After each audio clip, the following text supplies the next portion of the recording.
প্রিয় দর্শক, আপনাদের সবাইকে স্বাগত জানিয়ে আজকে শুরু করছি আপনার কেরিয়ার অনুষ্ঠানটি। নন্দন টিভির আপনার এই কেরিয়ার অনুষ্ঠানটিতে আমরা কেরিয়ার সম্পর্কে, জব সার্চ সম্পর্কে বিভিন্ন তথ্য ও পরামর্শ দিয়ে থাকি।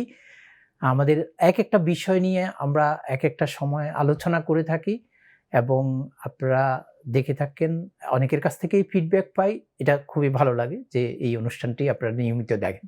তো আজকে আমরা যে বিষয়টা নিয়ে কথা বলবো সেটা হচ্ছে ইন্টারভিউ, এবং আপনারা হয়তো আমার নাম জানেন, আমি ইমাম উদ্দিন। নন্দন টিভির এই অনুষ্ঠানটা করে থাকি।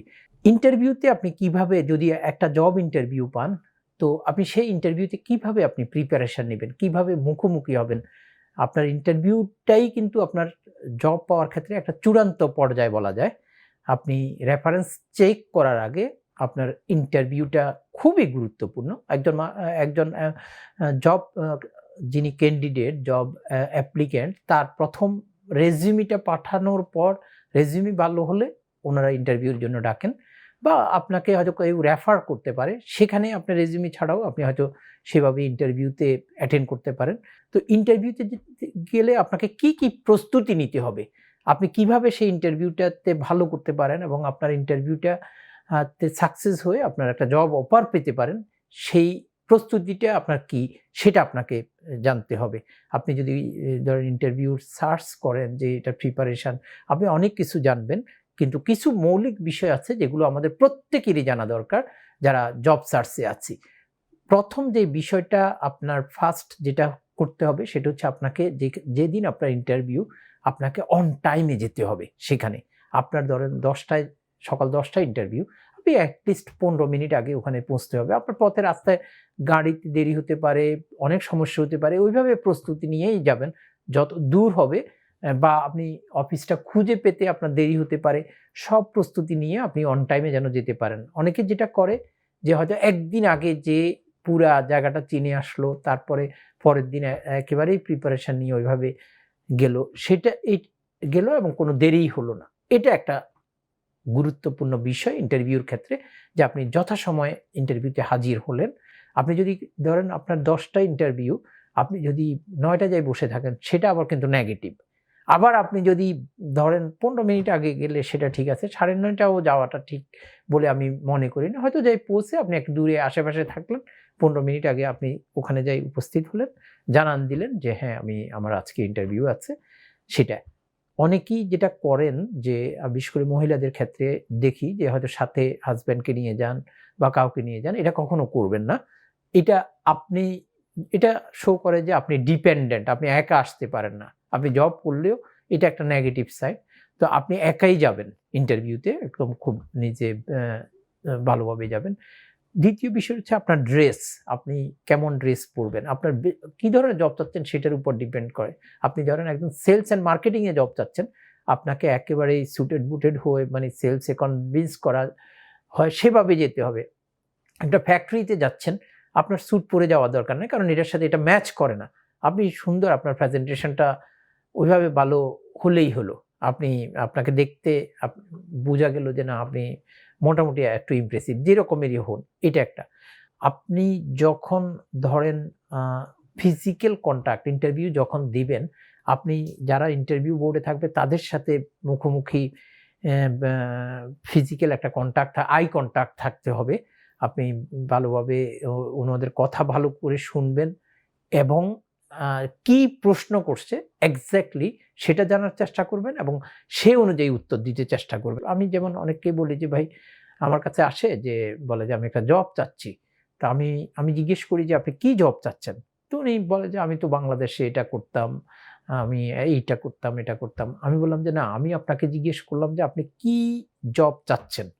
উনি আবারও বলেন যে আমি তো বাংলাদেশে এ এটা করছি, এখানে যেকোনো একটা জব চাচ্ছি। তাহলে উত্তর হলো না। উত্তরটা হচ্ছে যে আপনি কি জব চাচ্ছেন? এক্কেবারে টু দ্য স্পেসিফিক হতে হবে। হ্যাঁ, আমি একটা সেলস অ্যাসোসিয়েট চাচ্ছি, বিশেষ করে আম এই ফিল্ডে। খুবই স্পেসিফিক উত্তর, এতটুকু। হ্যাঁ, আপনাকে বুঝতে হবে যে আপনি উত্তরটা দিচ্ছেন যে প্রশ্নকর্তা যারা নিচ্ছেন তাদের সময়ের দাম আছে, এবং আপনি হয়তো ইন্টারভিউ দিয়ে এসে বলছেন যে না, আমি তো ঠিক উত্তর, সব প্রশ্নের উত্তর দিয়ে আসছি। কিন্তু আপনার সেখানে টু দ্য পয়েন্ট এক্স্যাক্টলি যেটা চাচ্ছে সেটা দিচ্ছেন কিনা সেটা ইম্পর্টেন্ট। আপনি স্মাইল করছেন কিনা ইন্টারভিউর সময়, আপনি একদম রুক্ষ হয়ে বসে আসছেন, তাহলে হবে না। অনেকে আমি দেখি যে একটু দাঁত কাটে, মুখে এইভাবে বসে, এটাও ঠিক না। আপনি একদম খুবই মানে বাঘের বাচ্চার মতো খুবই স্মার্ট হয়ে বসবেন। মানে মনে করবেন যে হ্যাঁ, আমি অনেক কিছুই জানি। মানে কনফিডেন্ট থাকতে হবে আপনাকে। যে এরকম মানে একেবারে হতাশ হয়ে টেনশন হয়ে যে এটা না হলে আমার হবে না, ফ্রাস্ট্রেটেড হয়ে গেলেন, যে মানে খুব একটা টেন্স থাকলেন সেটা না। আপনি এই ধরনের ইয়ে করবেন। অনেকে যেটা করে পা ডুলাইতে থাকেন, ডুলতে থাকেন, এভাবে ডুলতে থাকেন, কিন্তু ফিচারিং বলে। এটা কখনো করবেন না। যে খুব মানে খুব স্মার্টলি আপনি থাকবেন এবং মনে রাখবেন যে ইন্টারভিউতে আপনি যে কথাগুলো বলছেন, উত্তরগুলো দিচ্ছেন, এটা হয়তো 20%, 80% হচ্ছে আপনার আই কনট্যাক্ট, আপনার বডি ল্যাঙ্গুয়েজ, এটার উপর ডিপেন্ড করে। ওরা দেখে যে ওই মানুষটা তো দেখতে ভালো মনে হচ্ছে, ইমপ্রেসিভ হচ্ছে। ওই 80% আপনার বডি ল্যাঙ্গুয়েজ, আপনি যেটা বলছেন না, আপনার বডি ল্যাঙ্গুয়েজেই আপনাকে ইয়ে করে। আপনি কত স্মাইল করছেন, আপনি ওদের সাথে কত ভালোভাবে আই কনট্যাক্ট করছেন, ইন্টারাকশন করছেন, এটা দিয়ে আপনি কনভিন্স করতে পারবেন। এটা আপনাকে প্র্যাকটিস করতে হবে। এই ইউটিউবে অনেক ভিডিও আছে, আপনারা দেখে নিতে পারেন। এগুলো বললাম ডিউরিং দ্য ইন্টারভিউ। কিন্তু এর আগে কি করবেন? এর আগে যখনই আপনি একটা ইন্টারভিউর কল পান, যে কোম্পানি, আপনি প্রথম কোম্পানির ওয়েবসাইটে যেয়ে তাদের ডিটেইলস জেনে নিবেন যে এই কোম্পানি কি, মানে কি করে, কোথায় করে এবং তাদের কাজ কি। হয়তো আপনাকে জিজ্ঞেস করতে পারে যে why you are interested to work with us. তখন আপনি বলতে পারেন, ওখানে যখন আপনি কোম্পানি সম্পর্কে জানবেন, তখন আপনি বলতে পারবেন যে আমি তোমার ওয়েবসাইট ভিজিট করেছি এবং আমি দেখছি যে আসলে তোমরা ইউ আর ডুইং এক্সিলেন্ট, তোমরা মার্কেটে খুবই ভালো করছো এবং I am so pleased, so I want to be part of your company. হ্যাঁ, এইরকম আপনাকে কনভিন্স করতে হবে। এই জিনিসগুলো আপনি না জানলে বলতে পারবেন। আপনি বলবেন, হ্যাঁ, আমি জানি তোমার কোম্পানি আজকে 50 বছর যাবৎ মার্কেটে কাজ করছে এবং খুবই ভালো কাজ করছে। অনেক রিপুটেশন আর্ন করছে। যখন এগুলা কথা বলবেন, এই জিনিসগুলো ওদের মাথায় ঢুকবে।